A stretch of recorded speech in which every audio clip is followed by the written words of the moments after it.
मुझे यहाँ पर जो बुलाया गया है बोलने के लिए वो इस चीज पे क्या क्या ब्लेंडर करते हैं यूपीएससी प्रिपरेशन में और टू से माई जर्नी। तो मैं ये बोलना चाहता हूँ कि सबसे पहले तो ये देखिए कि जो ब्लेंडर्स होते हैं सबके इंडिविजुअल्स होते हैं, अपने अपने होते हैं। हर कोई अपने अपने तरीके की मतलब हर इंडिविजुअल्स की अपनी गलती हो सकता है कि वो मेरे हिसाब से सही हो और शायद अपने आपके हिसाब से सही ना हो। हाँ, तो मैं कुछ चीजें बताऊंगा, प्लीज अगर आपको लगे सही है तो यू विल ट्राई इट, ठीक है। सबसे पहले तो मुझे लगता है पर्सनली कि बहुत से यूपीएससी के रिगार्डिंग हाइप क्रिएट किया जाता है। हो सकता है आपका एग्जाम क्लियर हो जाए और हो सकता है क्लियर ना हो, बट इसका मतलब ये नहीं कि मतलब आप किसी लायक नहीं है या फिर आपको लगता है कि जिंदगी खत्म हो जाती है। यूपीएससी की बियॉन्ड की दुनिया होती है और कई बार बहुत से लोग अच्छा करते हैं जो शायद एक क्वालिफाइड यूपीएससी कैंडिडेट भी नहीं कर पाते। मैं लवासना गया था, वहां पे मैंने एक स्टोरी सुनी थी। मतलब एक छोटी सी बच्ची थी जो 12वीं क्लास में थी और वो पढ़ना चाहती थी, आगे उसको पढ़ने नहीं दे रहा। मतलब एक रियल लाइफ की कहानी थी। तो उनके जो पेरेंट्स थे वो चाहते थे कि तुम यही रहो और थोड़ा रह के शादी वगैरह करो, ठीक है। तो वो बच्ची हमेशा रजिस्ट करती थी कि नहीं नहीं मुझे शादी नहीं करना है, मुझे पढ़ाई करनी है, मुझे पढ़ाई करना है। But at the same time उनके जो पेरेंट्स थे, खास करके माँ बाप और उनके भाई, वो किसी ना किसी तरीके से मतलब कन्विंस कर रहे थे कि वो शादी कर रहे थे। Like it was a part of play but it was a based on real story. और मैं वहां पर वो लड़की बना था actually to play the role की पापा मेरी शादी मत कराइए एक्चुअली। और मैं रीजनिंग दे रहा था कि अरे भैया को पढ़ा रहे हो आप, मुझे क्यों नहीं पढ़ा रहे। मतलब आप लोग चाहते हो कि बस बोलते रहते पराया धन, ऐसा नहीं होता एक्चुअली। तो वो वहां से वो जो चीजें होती है ना, वो मुझे पर्सनली ऐसा लगता है कि being in Jamia RC and university I feel that कि वो ऐसा जनरली वो कई बार समाज की सच्चाई भी होती है कि आप चाहते हैं कि वो बच्चे तो ना पढ़े बट बच्चे आपके पढ़े। But at the same time the girl रजिस्टेड और उन्होंने क्या किया कि वो उन्होंने शादी नहीं करी और बाद में किसी एनजीओ के हेल्प से बेसिकली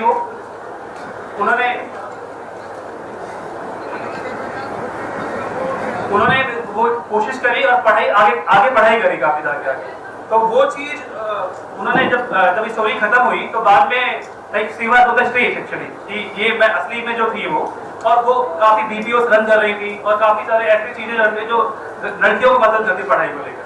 तो मैं ये कहना चाहता हूँ कि even you are not in the services, a single man और single woman can bring change irrespective वो कहाँ पर है, बट वो करेज और वो कन्विक्शन होना चाहिए कुछ करने के लिए। तो यही चीजें मैं आपसे शेयर करना चाहूंगा कि मैं सर्विसेज में क्यों आया, ठीक है। ये ऐसा नहीं कि हाँ मेरा कोई ड्रीम था, ऑनेस्टली बता रहा हूँ, ड्रीम मतलब कि ये जो वेरी शॉर्ट और स्मॉल वर्ड्स, ठीक है। मतलब आप प्रैक्टिकल तौर पे देखें तो मतलब कुछ चीजें जो होती है वो इंपॉर्टेंट होती है। जैसे श्रुति मैम ने कहा और बाकी मेरे दोस्तों ने कहा कि आप क्या रीजन है आपका सर्विस ज्वाइन करने का। अगर आपके रीजन स्ट्रॉन्ग नहीं होंगे सर्विस में आने का तो हो सकता है कि आप मतलब आपका मतलब बीच रास्ते में आप कमजोर पड़ सकते हैं। कई बार होता है कि पड़ोस में कोई सिलेक्ट हो गया तो उसको देख के तैयारी स्टार्ट कर दिया, मेरे दोस्त ने कहा तो उसको देख के स्टार्ट कर दिया।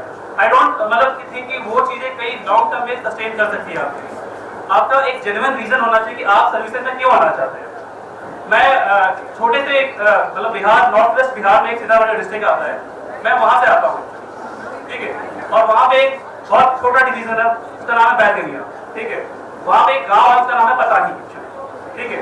तो उस गांव से मैं आता हूँ बेसिकली। और वहां पर जब मैं बिहार से दिल्ली आया था तो इट वाज ईयर 1998। तो 1998 में मैं दिल्ली आया और उसका रीजन था कहीं ना कहीं मतलब मेरी एजुकेशन एक्चुअली। मैं बहुत मतलब शैतान बदमाश टाइप का बच्चा था, पढ़ाई नहीं करता था और जबरदस्ती पढ़ाना पड़ता था मुझे, मतलब कोई भी इंटरेस्ट नहीं था पढ़ाई में। लेकिन एट द सेम टाइम जब मैं वहां से आया तो मुझे अपने घर की बहुत मतलब यहाँ दिल्ली में आया, पापा के साथ रह रहा था, बट रोता रहता था कि मुझे घर जाना है, मुझे घर जाना है। और तो वहाँ पे कुछ भी नहीं था एक्चुअली। बट वहां से जब यहाँ आए तो चीजें याद आती थी कि दिल्ली में तो ऐसा है, दिल्ली में वैसा है, बट हमारे गाँव में ऐसा क्यों नहीं है। तो फॉर एग्जाम्पल सबसे ज्यादा मुझे वो करता था कि वहां पर मैं ऐसा नहीं सोचता था मुझे सर्विसेज में जाना है, बिल्कुल भी नहीं सोचता था। बट एक जनरल ऑब्जर्वेशन जो होता है ना, मैं बस वो बात करना चाहता हूँ कि जैसे फॉर एग्जाम्पल गाँव में पैर में चप्पल नहीं होता था, वो चप्पल होना बहुत प्रिविलेज होती थी कि हमारे पास चप्पल है पहनने के लिए। मतलब कोई चाहे लड़का हो चाहे लड़की हो, ठीक है। और लड़कियों को ज्यादा फेस करना पड़ता था क्योंकि अगर हमारे बिहार में कल्चर ये है कि सूट वूट का कल्चर कम होता है, वहाँ पे साड़ी का कल्चर ज्यादा होता है इररिस्पेक्टिव ऑफ रिलीजन एक्चुअली, कि कौन से धर्म से है वो मतलब नहीं होता है। वहाँ का कल्चर अलग है, वहाँ पे साड़ी ज्यादा चलती है। आप जनरली अब शायद ट्रेंड चेंज हो रहा है, बट मैं 1998 और 2000 के आसपास की बात करता हूँ। तो वहाँ पर जो औरतें होती थी वो सारी मतलब being a part of that bottom के अलावा ऊपर ब्लाउज जनरल के अंदर नहीं होती थी, वो ब्लाउज को साड़ी को स्ट्रैप कर लिया करती थी ऊपर, just to make it also visible ना हो, ठीक है। ये एक ऐसे रीजन प्लस एक बार मैं मतलब 5 या 6 साल का रहा होगा, बहुत ज्यादा याद नहीं है मुझे, बट फिर भी वो बात बहुत अच्छी तरह याद है मेरे को। क्योंकि गांव में क्या होती है ना, अपार्ट फ्रॉम द मतलब even after the political decentralisation, आप देखें कई बार क्या होता है कि लोकल पंचायत जो होता है काफी पावर यूज करता है, इट डिपेंड कि वहाँ पे डोमिनेंट कास्ट कौन सा है। तो वहां पर क्या होता था कि आप देखेंगे कि कई बार मतलब मैंने देखा झगड़ा हुआ, जब भी झगड़ा होता था गांव में तो लोकल पंचायत बैठाई जाती थी। वो वाली पंचायत थी जो पॉलिटिकली कॉन्स्टिट्यूशनली हमारी पंचायत होती, वो पंचायत जो लोकल लेवल पे गांव बनाया करते थे, जो खास करके पुराने जमाने के मतलब जो पावरफुल लैंडलॉर्ड होते थे, जो अपनी लेगेसी को लेकर आगे चलते रहते। तो वहां पर एक बार जब मीटिंग हुई तो मैंने देखा कि एक औरत को उसके भाई के साथ झगड़ा हुआ, और उस झगड़े में बेसिकली क्या हुआ कि एट द एंड उस औरत को ही जिम्मेदार ठहराया गया। वहां तक भी ठीक था, बट उसके बाद क्या हुआ कि ऐसा लाइक कि एक चप्पल पे थूक के एक्चुअली वो उसको चढ़वाया गया, वो वुमेन को। तो आई फेल्ट रियली बैड कि ऐसा क्यों हो रहा है कि, और मैं कुछ नहीं कर सकता था।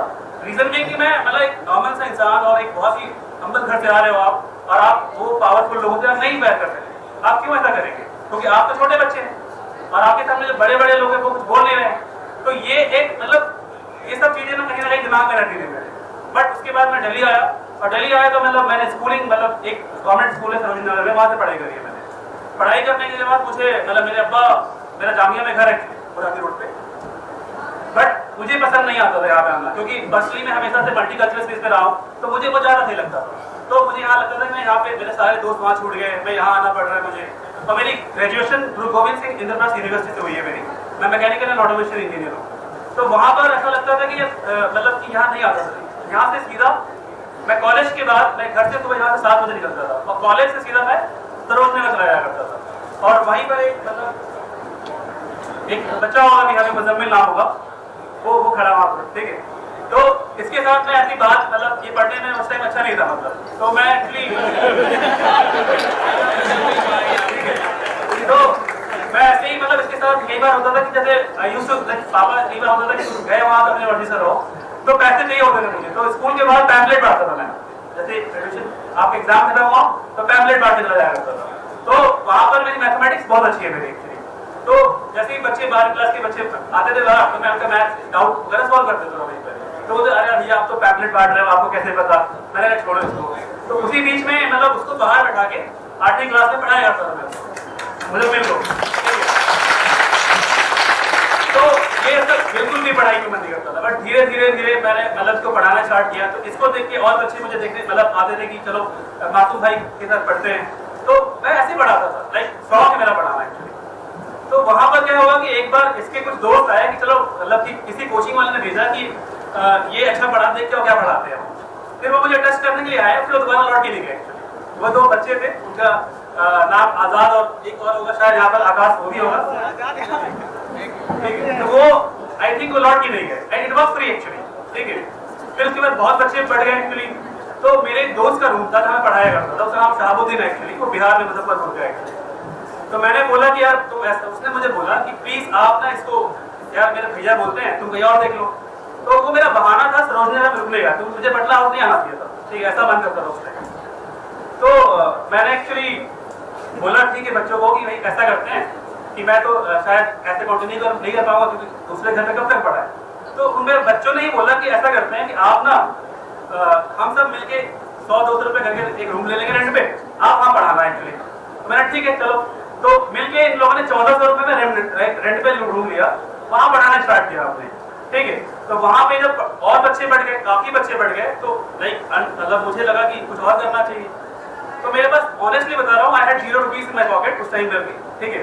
तो मेरा एक स्कूल का दोस्त था 8वीं क्लास में, मतलब काफी अच्छी खासी मेरी लड़ाई हुई थी उससे, बट दोस्त था वो। तो उसके पापा के पास गए, उसके पापा ने उसको बोला कि अंकल ऐसा है, आपके पास एक अच्छी जगह है, क्या आप मुझे दे सकते हैं पढ़ाने के लिए? तो अंकल ने बोला ठीक है मैं दे दूंगा तुम्हें, बट ऐसा करते हैं कुछ रेवेन्यू चाहिए मुझे। मैंने ठीक है रेवेन्यू तो दे देंगे। तो वी टुक द बिल्डिंग, मैंने बोला आप पूरा इन्वेस्ट कीजिए इसमें। मैंने उनको बोला कि आपको 30% दे देंगे, और जो पढ़ाने आया करता टीचर उनको 60% दिया करता, और 10% टोटल मेंटेनेंस दैट बिल्डिंग, वो वहाँ पे एक काम चले। तो उसके बाद इन लोगों को पढ़ाना स्टार्ट किया धीरे धीरे। तो Muzammil scored like more than 9 point CGPA in that 10th class or 12th class, और he took like Zakir Hussain college से हिस्ट्री ऑनर्स रेगुलर एक्चुअली, ठीक है। और तो अभी वो बीपीएससी की तैयारी कर रहा है, लेट्स सी कब तक वो मतलब आगे करेगा, बट करेगा जरूर, ठीक है। तो ये चीज मतलब काफी मतलब काइंड ऑफ इतने ज्यादा बढ़ गए, लेकिन वहां पर 2 इवेंट हुए मेरे साथ जिसने मुझे कहीं ना कहीं सिविल सर्विसेज में आने के लिए ज्यादा उत्साहित किया। The one reason was that कि there was one of my student and उसके फादर मुझे एक दिन पहले एक्चुअली मिले कहीं पर बाहर एंड ही टोल्ड मी कि यार मासूम मैं चाहता हूँ, वो he was a driver actually, cab driver, tourism में थे वो, ठीक है। तो उन्होंने बोला कि मैं चाहता हूँ कि मेरा बेटा इंग्लिश सीखे, ठीक है,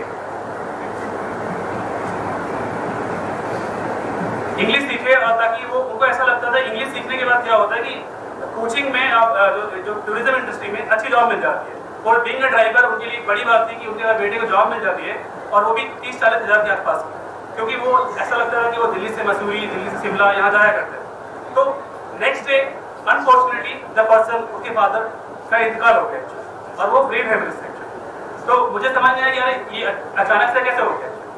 तो वो बच्चा आना बंद कर दिया ट्यूशन में, और मैं करता कहता था कि सामने एक्चुअली जहाँ पे वो जगह थी, एक तरफ स्लम थी और एक तरफ गवर्नमेंट कॉलोनी थी। तो जो गवर्नमेंट कॉलेज के बच्चे होते थे उनकी पेइंग कैपेसिटी ज्यादा होती थी, तो वो फीस उनसे थोड़ी ज्यादा होती थी, और जो स्लम थी उनकी फीस थोड़ी कम हुआ करती। तो I used to cross subsidise कि आप ऐसे करें कि इधर से इधर और इधर से, ताकि बैलेंस रहे, बच्चों को पढ़ने का मौका मिले सही। तो मेरा मकसद पर था सर्वजन होना है, और कोई मकसद नहीं था मेरा, ठीक है। तो उसके बाद वो जब मैं घर गया, उसके बच्चे के घर गया, तो उसने बोला कि भैया actually I have to work, और शायद वो मैकडी में काम करने के लिए प्लान करता था, ठीक है। और उसने बोला कि मैं मतलब नहीं कर पाऊंगा सर पढ़ाई वगैरह। तो मैंने बोला कि आपको पढ़ाई की क्या चिंता है पैसे की, यू डोंट हैव टू पे, आप आगे पढ़ाई करो। और वो बच्चा वुशु नेशनल लेवल पे खेलता था। वुशु समझते हैं आप, एक बॉक्सिंग टाइप का गेम होता है, साउथ ईस्ट एशिया में जनरली खेला जाता है। तो वुशु का इतना अच्छा प्लेयर था, बट अनफॉर्चुनेटली उसको छोड़ना पड़ा, बट हमने कोशिश करी वो पढ़ाई ना छोड़े। तो पढ़ाई उसने मतलब कंटिन्यू की बाद में आ। फिर इसके बाद एक और मतलब ये ठीक हुआ।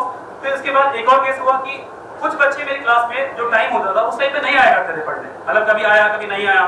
तो एक बच्चा बहुत ही मतलब अच्छा बच्चा था, पर वो नहीं आता था। तो मैं उसे मिला, मैंने उससे पूछा ये 5 बजे क्लास होती है, तुम आते क्यों नहीं हो? तो उसने बोला कि भैया ऐसा होता है कि 5 बजे वो उसको पानी का पीने का पानी भरने जाना होता है। पानी मतलब कि अगर पानी ज्यादा इंपॉर्टेंट था और पानी नहीं भरेगा तो